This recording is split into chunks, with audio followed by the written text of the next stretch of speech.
Okay, Greg Pickel, senior day is almost here. Yes. Got to talk about Penn State and Maryland. Resurgent Maryland, even though they've lost a couple of games, they've been scary doing it. Penn State plays them 3:30 Saturday.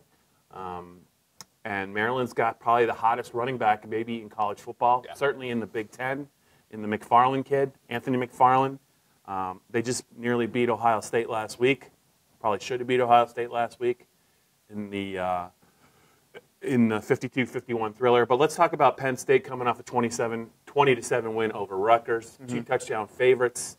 How do you see this one playing out? There's some other stuff kind of going on. There's some talk about James Franklin. I don't know if there's any distractions. I don't know what the crowd's going to be like. But how do you think this thing sets up for Penn State? Yeah, I think we'll know in the first 15 minutes. Personally, I don't see the USC speculation with James Franklin impacting this Penn State team on Saturday, but I do think we'll know in the first 15 minutes whether this is a game they're up for or not.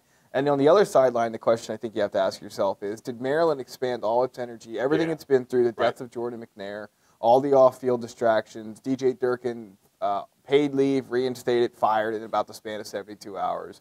Matt Canada seems to be the player's guy. They can maybe keep his job, give him the job full-time rather, and be eligible for a bowl game with the win at Penn State on Saturday. So to me, it comes down to Penn State's a more talented team. Maryland has a tremendous running back in Anthony McFarland. It has a so-so quarterback in the Pigram kid who Penn State has seen before. He's not a huge passing game threat. So I think if Penn State shows up for this one, they win it. I don't think it's going to be easy, though. It's not going to be a great weather day, freezing rain and whatnot in the forecast. I have a 24-14 Penn State on senior day. All right, you don't see a lot of points. Maryland seems to be a little bit one-dimensional, but it's a really impressive dimension. They can run the ball. Penn State's kind of had their way with them the last 2 years. I don't know that this year will be the same. I just think of when Penn State saw Wisconsin and they saw a really good running back, and they did give up some yards, but Wisconsin couldn't really throw the ball either, much like Rutgers couldn't really throw the ball, and they ran on Penn State.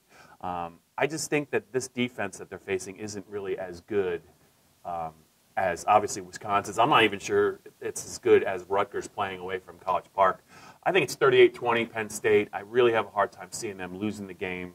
I do think they're going to make some plays in the passing game because they just have not made nearly enough the last couple of weeks. I think Maryland's defense, they gave up 30-plus at Indiana. They gave up, obviously 50-plus against Ohio State. There's no reason why Penn State shouldn't be in the 30s, I think, even if it's bad weather. I got it 38-20.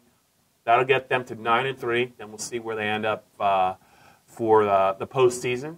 But I know you like them by 10, and I like them by 18. What I don't know is what the rest of the staff thinks about Penn State and Maryland.